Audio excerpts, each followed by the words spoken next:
Folks, hello and welcome to Tavern Chat. I'm your host, Eric Tenkar, your bartender in the OSR, your main proprietor of the Tenkar's Tavern blog.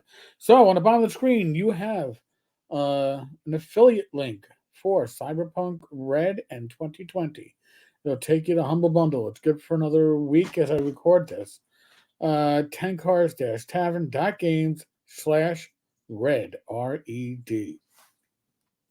We don't do sponsorships. We don't do paid advertising aside from what YouTube puts through. And I'm going to assume that today's video, like the last video on this topic, is going to be demonetized because it's a topic that YouTube doesn't want us talking about. Why is that? Because it's about Chinese censorship. And I think it's relevant because of those recent rumors that Tencent was looking to buy the D&D IP. We complain now about 5e and how 5e is being edited on the fly. The stuff is being changed to be more culturally appropriate for the times we are in. What do you think would happen if a company that was Chinese was in charge of your D&D IP? And yes, I know we're mostly OSR gamers that are watching this channel and participating in the discussion. It is relevant. It is the tide that lifts all ships. But this is about the Hugo Awards. This is fantasy and science fiction's theoretically biggest award, and it was held in China in late 2023. And some authors who should have been considered for awards were not. And why is that?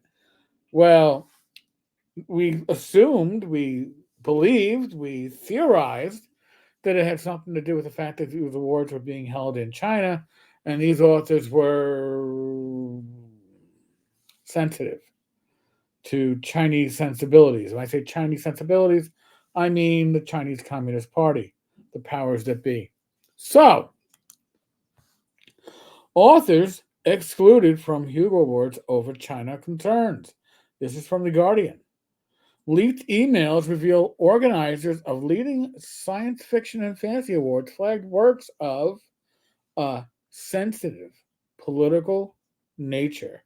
Leaked emails from the organizers of the prestigious Hugo Awards for science fiction and fantasy suggest several authors were excluded from shortlists last year after they were flagged for comments or works that could have been viewed as sensitive in China. Now, by the way, to vote on the Hugo Awards, you just got to be a member. It's a nonprofit.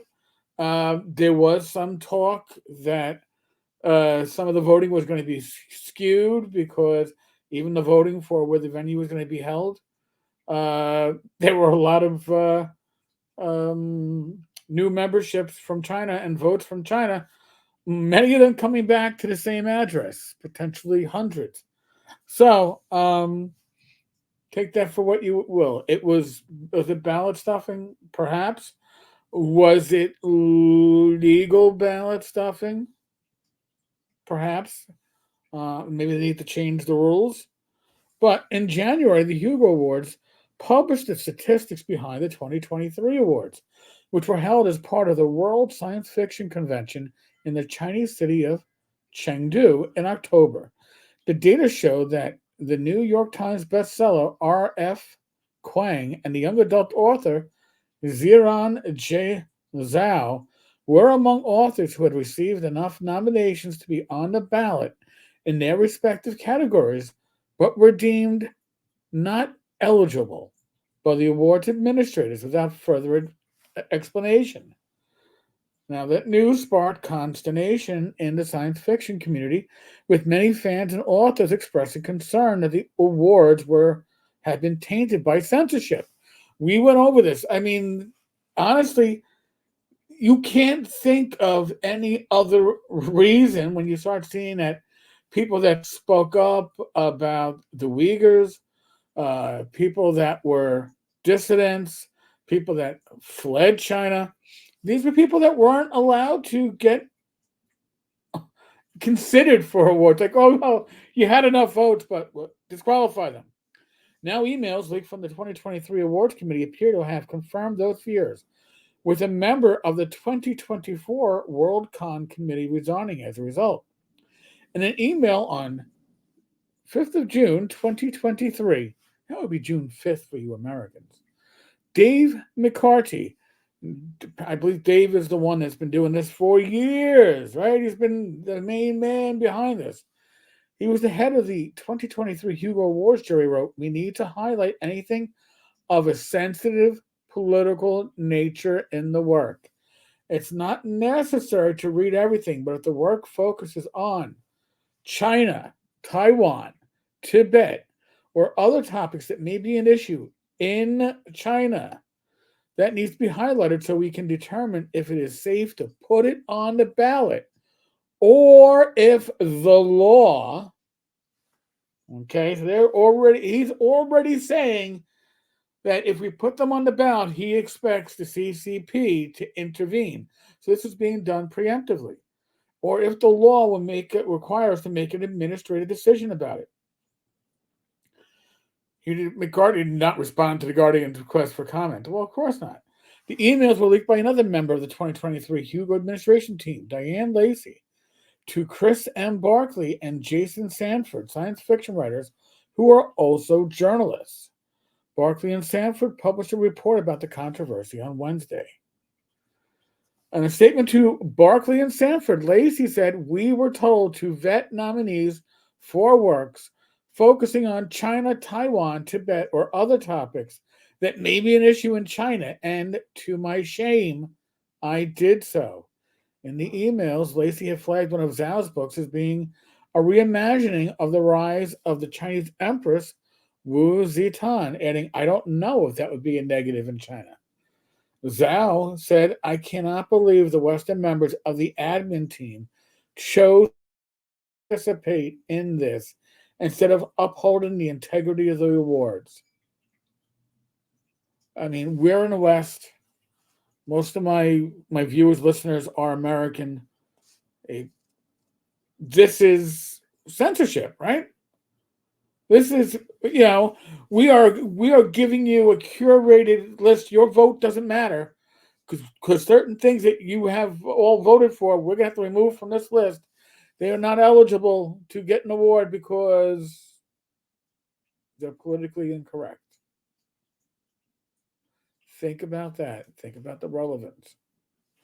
Another writer affected was Paul Weimer, who was excluded from the fan writer category. One of the several points raised about him in the emails is that he had previously traveled to Tibet, but he'd only been to Nepal, not Tibet. It's not even a competent political censorship. It's haphazard bullshit, he said.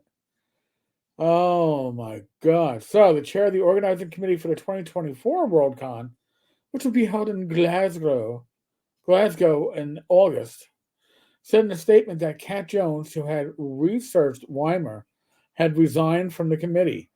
Oh well, I think anybody on the committee from 2023 should be permanently banned.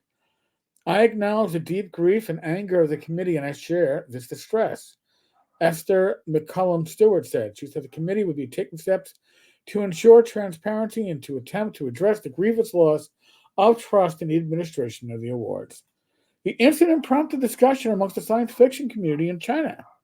One commenter on Weibo, I believe that's like their Facebook, wrote, "Diane Lacey's courage to disclose the truth makes people feel there is still hope in the world and not everyone is so shameless. I can understand the concerns of the Hugo Award staff, but I honestly think that the Hugo committee are cowards." Wow. Last year was the first time it was held in China. So, folks, if you think it can't happen here, I'm sure it can. I'm sure listen, people pass around lists all the time, right? People in different communities are already forming blacklists. I'm on a few. Why? Because I don't conform. Therefore, whatever I do, there are others on lists. I'm not going to name them. They don't need to be named. They don't deserve to be on any list. But this is an organization, it's a nonprofit that is, in theory, supposed to be neutral. And yet they were preemptively censoring results because they didn't want to offend the host country. And we kind of knew that from the first article, but this proves it. So, folks, on that note, there's a live stream tonight. Myself and Glenn Hallstrom, Dungeons, Dragons, and Discourse, 8 p.m. And on Saturday night, tomorrow night, there'll be a live stream, Gamers Health. It's a very important Gamers Health. Rach will be showing folks how to administer Narcan. That is going to be the game plan. Please. This is something that many states allow you to get it for free. If not, it's, I don't know, $35-40. But it's something that you probably should have around in today's day and age. Other than that, folks, be safe, be well, God bless, roll those dice, roll them well. I'll be back again tonight. Hope to see you then.